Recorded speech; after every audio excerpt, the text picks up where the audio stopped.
আমরা আসি আজ আপনাদের কাছে বিশুদ্ধ হাদিস, কোরআন ও হাদিসের আলোকে নামাজের পদ্ধতি সংক্ষিপ্তভাবে আপনাদেরকে বর্ণনা করব। খেয়াল করে শুনুন এবং আগের যে সমস্ত পদ্ধতি জানেন যদি তার সঙ্গে না মিলে তাহলে সেগুলিকে বাদ দিয়ে এই সঠিক পদ্ধতি গ্রহণ করার জন্য চেষ্টা করুন। আমরা উজু করব। উজুর বর্ণনা আমরা এর আগে বলে এসেছি। নামাজ সহি হওয়ার জন্য শর্ত যেগুলি আমরা পূরণ করব। পূরণ করার পরে কেবলামুখী হয়ে দাঁড়িয়ে দৃষ্টি আপনার সেজদার জায়গায় রেখে নমনীয় হয়ে একটু সামনের দিকে ঝুঁকে এবার আমরা করব কি, দুই হাত উত্তোলন করব।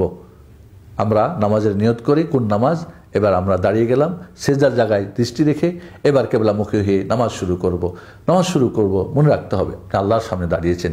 এই নামাজের যেমন বাহ্যিক উঠা বসা কিছু কার্যক্রম রয়েছে, ভিতরের আত্মিকটা কিন্তু জরুরি।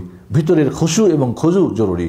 খুশু ভিতরের ভয়, খুজু আঙ্গিকভাবে আপনার ভয়ের যে প্রভাব দেখা যাওয়া। আল্লাহ নবীর জন্য নামাজে দাঁড়ালে একটু সামনে নুয়ে যেতেন, বিনয়ী হয়ে আল্লাহর সামনে দাঁড়াতে হবে এবং দুনিয়ার সব কিছু ভুলে গিয়ে এবার নামাজ শুরু করছেন। এবার আপনি তকবীর দিয়ে আপনি নিয়ত বাঁধবেন। তকবীর দেওয়ার সময় মনে রাখতে হবে আমরা হাত দুইটি উত্তোলন করব কাঁধ বরাবর অথবা কান বরাবর। আঙ্গুলগুলি নর্মাল থাকবে, না বন্ধ আর না খোলা, নর্মাল যে আঙ্গুল থাকে। এইভাবে কেবলা দিকে করে আমরা কাঁধ বরাবর অথবা কান বরাবর দুই হাত উত্তোলন করে এবার আমরা আল্লাহু আকবার বলে আমরা হাত উত্তোলন করে বাঁধবো। এই তকবীরের সঙ্গে হাত দুটো উঠাতে পারেন, আল্লাহ একই সঙ্গে তকবীর এবং হাত উঠানো আল্লাহু আকবার, অথবা আগে তকবীর বলে ফেলেন আল্লাহু আকবার, এরপরে আপনি হাত উঠিয়ে বাঁধেন, অথবা আগে হাত বেঁধে ফেলেন এরপরে বলেন আল্লাহু আকবার। তিন প্রকারই জায়েজ আছে, কোনো অসুবিধা নেই। মনে রাখতে হবে এই নামাজে আপনি যখন এই দাঁড়ানো অবস্থায় তকবীরের তাহরিমা হতে হবে। অনেকে যারা দেরি করে আসে, কিছু নামাজ ইমাম এখন হয়তো রুকুতে সেজদা আছে, আল্লাহু আকবার বলে ডাইরেক্ট চলে যায় কোথায়, রুকুতে না, পূর্ণ দাঁড়ানো অবস্থায় তকবীরের তাহরিমা দিতে হবে। এরপর আরেকবার তকবীর দিয়ে আপনাকে ইমামের রুকুতে বা সেজদায় থাকলে অংশগ্রহণ করতে হবে। এরপরে আমার যখন তকবীরের তাহরিমা মনে রাখতে হবে যে আঙ্গুল উত্তোলন, হাত উত্তোলন কাঁধ অথবা কোনো সময় কাঁধ কোনো সময় কান বরাবর করেন এবং এবার আপনি হাত দুইটা বুকের উপরে বাঁধতে হবে। বুকের নিচে বা বুকের উপরে বা নাভির নিচে, এগুলি একটাও হাদিস সহি না, বিশুদ্ধ না। সহি হাদিস যেটা সেটা হলো বুকের উপর হাত বাঁধতে হবে এবং হাতটাকে আপনি এই কাফ, এটাকে কাফ বলা হয়, ডান হাতের তালুটাকে বাম হাতের অঞ্জলির উপরে আপনি বুকের উপর রাখেন, অথবা কিছুটা এইভাবে করে আপনার হাতের অংশ কিছু হাতের যে আপনার নলার উপরে, অথবা এইভাবে পুরো এক হাত আর এক হাতের উপরে আপনি এইভাবে অথবা এইভাবে অথবা এইভাবে আপনি বাঁধতে পারেন। তিনভাবেই সহি হাদিস দ্বারা প্রমাণিত রয়েছে। হাতটাকে আপনি রাখেন, এভাবে রাখা ওয়াদা বলে, এইভাবে, অথবা আপনি বাঁধেন, হাদিসে আছে এইভাবে, আল্লাহ নবী কাবাজা, এইভাবে আপনি ধরে রাখতে পারেন, এইভাবে ধরতে পারেন বা এইভাবে ধরতে পারেন। এই তিনটাই হয় রাখেন অথবা ধরেন, দুইটাই। কিন্তু এই দুই আঙ্গুল দিয়ে, এই কোনোই আঙ্গুল আর বুড়ো আঙ্গুল দিয়ে ধরবেন আর তিন আঙ্গুল রাখবেন, এই দুই হাদিসের একসঙ্গে আমলের যে পদ্ধতি বলা হয়েছে এটা সুন্নতি পদ্ধতি না, বরং আপনি কোনো সময় রাখবেন কোনো সময় ধরবেন, দুটোই পদ্ধতি। এরপরে আপনি যখন বুকের উপরে হাত বাঁধে এবার আপনি সানা পাঠ করবেন। সানাটা আল্লাহুম্মা বাঈদ বাইনি ওয়া বাইনা খাতায়ায়া, অথবা সুবহানাকা আল্লাহুম্মা বিহামদিকা বা আল্লাহুম্মা ইন্নী যালামতু ইন্নী ওয়াজজাহতু ওয়াজহিয়া লিল্লাযী ফাতারাস সামাওয়াতি ওয়াল আরদ, এটাও একটা সানা। এছাড়াও একাধিক সানা রয়েছে, এক এক সময় এক একটা সানা পাঠ করবেন, এটাই হলো সুন্নাত সম্মত।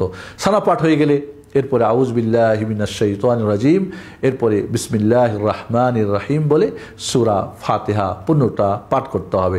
আউযু বিল্লাহিস সামিল আলিম মিনাশ শাইতানির রাজিম মিন হামজিহি ওয়া নাফখিহি ওয়া নাফসিহি, এভাবেও বর্ণিত আছে, সেটাও পড়তে পারেন। অনেকেই নামাজ শুরু করার আগে আউযু বিল্লাহ বিসমিল্লাহ পড়ে না, আপনি যখন সানা পাঠ করে শেষ করলেন এরপরে আউযু বিল্লাহ বিসমিল্লাহ পড়ে এবার সূরা ফাতিহা পাঠ করবেন।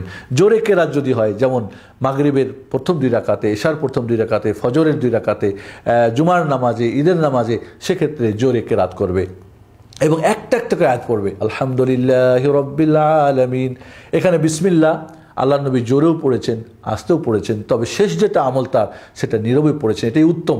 তবে কেউ যদি জোরে পড়া জায়েজ আছে, অসুবিধা নাই ইনশাআল্লাহ। এই জন্যে আমরা সূরা ফাতিহা পুরোটা পড়ে ওয়ালাদ-দাল্লিন যখন বলবো, জোরে যদি নামাজ হয় তো আমিনও জোরে পড়বো।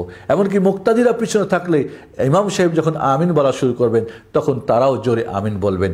আস্তে আমিন বলার হাদিস একটাও বিশুদ্ধ না, বরং জোরে আমিন বলার হাদিসগুলি কি অথেন্টিক এবং বিশুদ্ধ সহি হাদিস। এরপরে যখন সূরা ফাতিহা পড়া হয়ে গেল, আপনি অন্য একটা সূরা মিলাবেন, অন্য একটা সূরা বা আয়াত কিছু মিলাবেন। সূরা মিলাবের কিছু নিয়ম পদ্ধতি রয়েছে, সেটা আমাদের এখন সুযোগ নেই বলার, অন্য কোনো সময় হলে আমরা বলবো।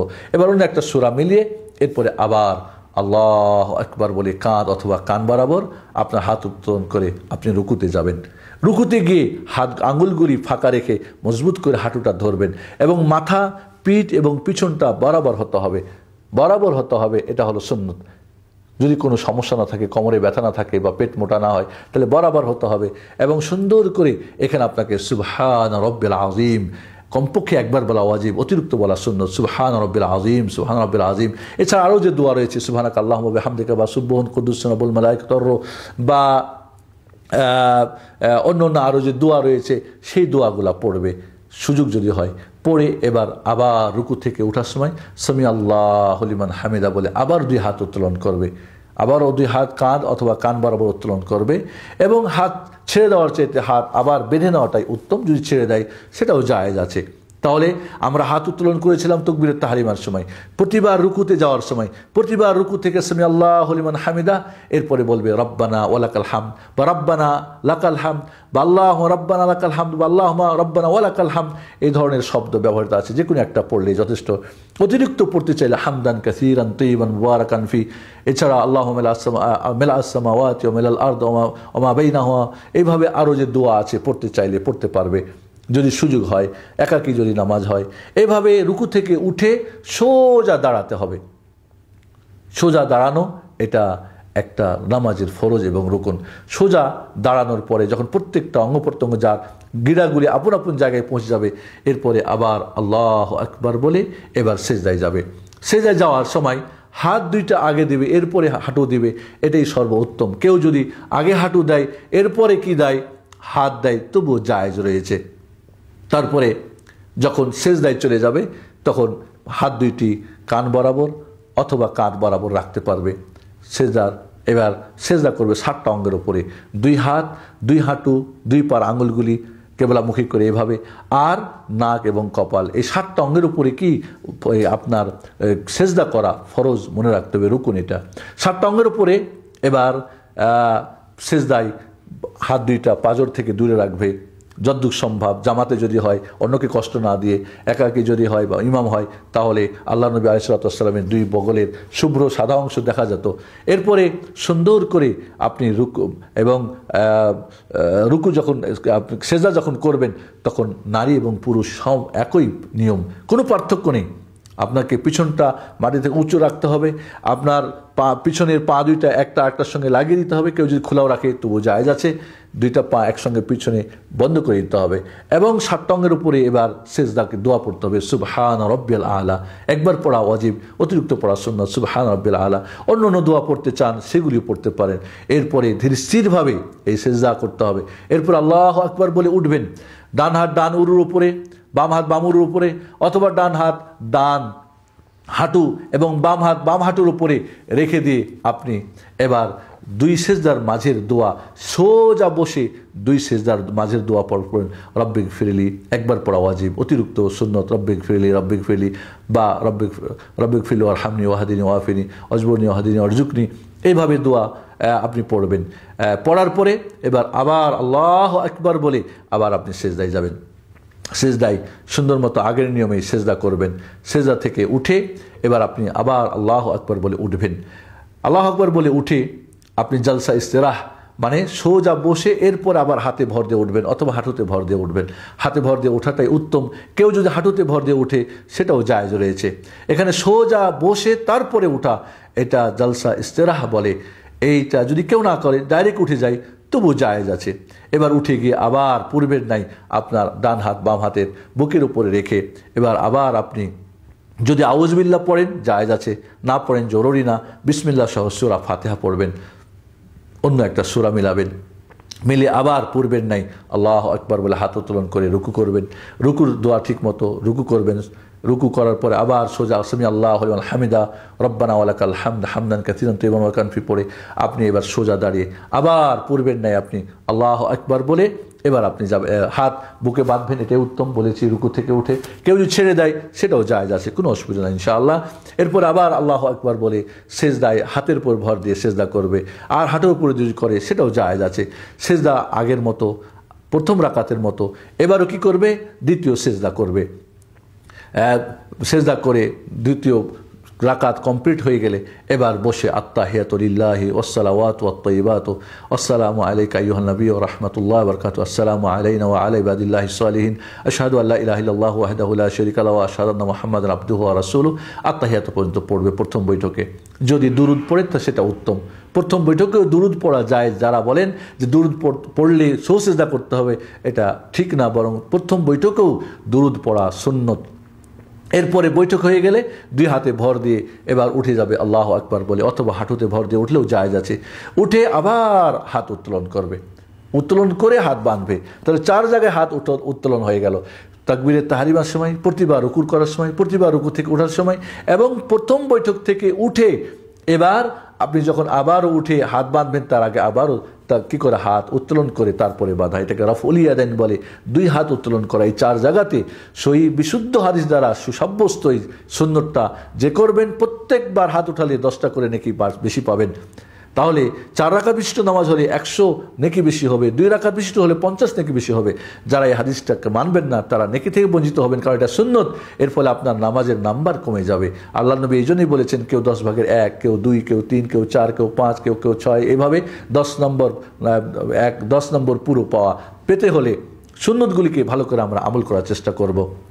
যখন আপনার এবার 3য় রাকাত হয়ে গেল, 4র্থ রাকাত হয়ে গেল, এবার আপনি শেষ বৈঠক করবেন।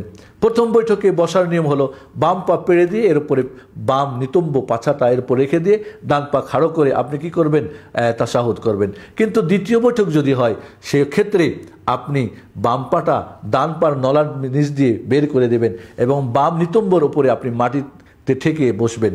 বসে এটাকে জালসা বলা হয়, তাওয়াররুক। আর প্রথম বৈঠকের যেটা বসা সেটাকে বলা হয় ইফতিরাশ, অর্থাৎ বাম পায়ের উপরে বসা এবং ডান পা খাড়ো করে রাখা সেজদা করার সময়, প্রথম বৈঠকের সময়, এটা হলো ইফতিরাশ, জালসা ইফতিরাশ বলে, ইফতিরাশ বসা। এবং শেষ বৈঠক যেটা 2 বৈঠক বিশিষ্ট নামাজ হলে সেখানে শেষ বৈঠকে তাওয়াররুক, অর্থাৎ বাম নিতম্বটা পায়ের উপরে না, পাটা বের করে দেবেন, বাম পাটা ডান পা নলার নিচ দিয়ে অথবা নলার নিচে রাখবেন এবং বাম নিতম্বর উপরে পিছনের উপরে মাটির উপরে ভর করে আপনি বসবেন। এরপরে এবার আত্তাহিয়াতু পড়বেন। আত্তাহিয়াতু পড়ার সময় বলেছি আমরা এর আগে, ডান হাত ডান উরু, বাম হাত বাম উরু, অথবা ডান হাত ডান কি বলে হাঁটু, বাম হাত বাম হাঁটুর উপরে রেখে আপনি দোয়া করবেন।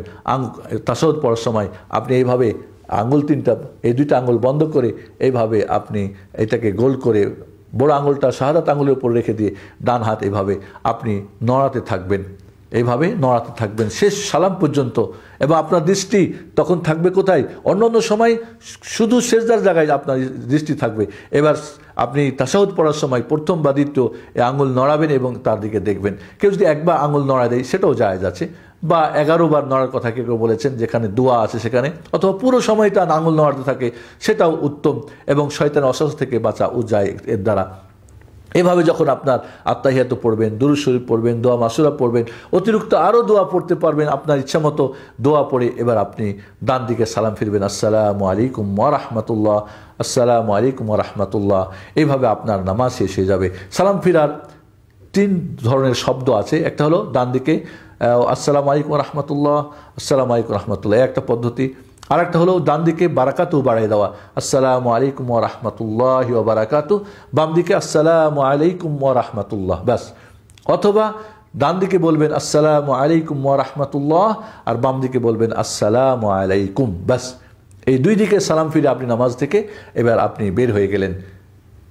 অথবা একটা সালাম দিয়েও নামাজ শেষ করা যেতে পারে, আসসালামু আলাইকুম ওয়া রাহমাতুল্লাহ বলে ডান দিকে একটু মাথাটা ঘুরে দিবেন, এক সালামেও নামাজ শেষ করা যেতে পারে। এইভাবে পূর্ণাঙ্গ নামাজের পদ্ধতি আমরা রাসূলুল্লাহ সাল্লাল্লাহু আলাইহি ওয়াসাল্লামের যে সঠিক পদ্ধতি আমরা বর্ণনা করলাম।